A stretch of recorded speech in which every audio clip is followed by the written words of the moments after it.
of which they had been reminded, we opened for them the doors of every good thing until, when they rejoiced in that which they were given, we seized them suddenly and they were in despair.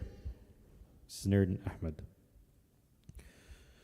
So the Prophet ﷺ is teaching us a lesson in this hadith. And this is the question that comes up a lot, especially amongst the youth. And nowadays we're in this culture where we see so many things on social media, YouTube, and all of these videos where people have all of these things, materialistic goods, materialistic wealth, and so on and so forth. And we're not talking about Muslims, those who are obeying Allah subhanahu wa ta'ala and worshiping Allah subhanahu wa ta'ala.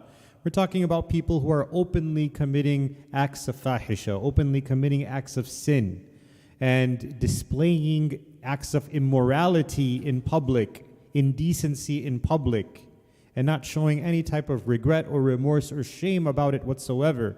And then youth, they always come up and they ask those questions.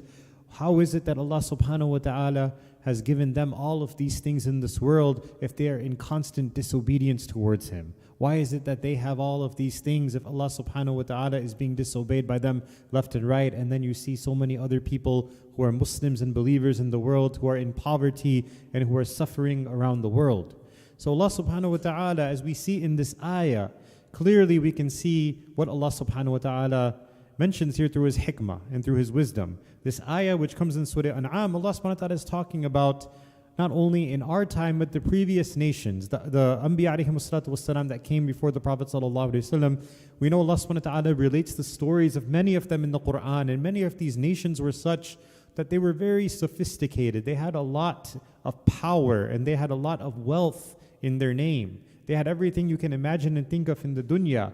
But when it came to their beliefs, when it came to their aqidah, when it came to their aspect of worship, they would worship other than Allah subhanahu wa ta'ala. They would worship idols. They would disobey Allah subhanahu wa ta'ala left and right. So Allah gave them everything that they can imagine in this world.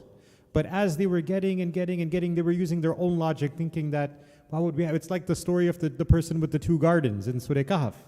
Right? He kept saying to his companion who was trying to teach him that he was using his own logic, his human logic, by saying that if I'm doing something wrong, then why would I be given something like this, so beautiful, that I have amongst me? It is only because of my doing that I have all of this, so I must be doing something right. And then what did Allah subhanahu wa ta'ala do at the end?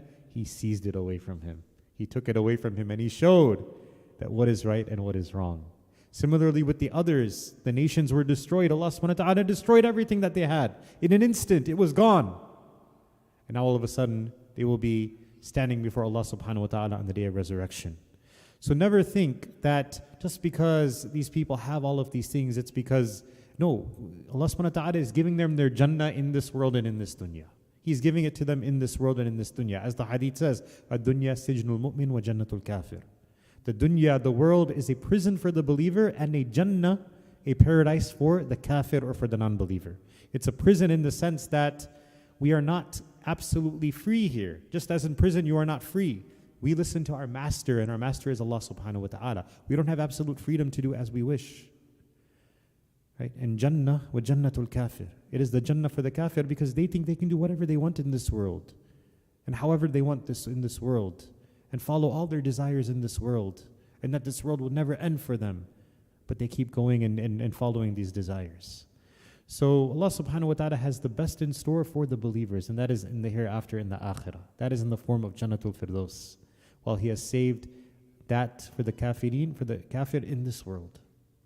So we should never question the wisdom and the hikmah of Allah subhanahu wa ta'ala, but rather keep obeying Allah subhanahu wa ta'ala and make dua that we are given that which is the best in the next life, which is the everlasting life, and that is the life of the akhirah. May Allah subhanahu wa ta'ala make us amongst those who receive the best, and that is the reward of Jannatul Firdaus. May Allah subhanahu wa ta'ala make us amongst those who are in obedience towards Him and those who refrain from disobedience. May Allah subhanahu wa ta'ala keep us all on the right path.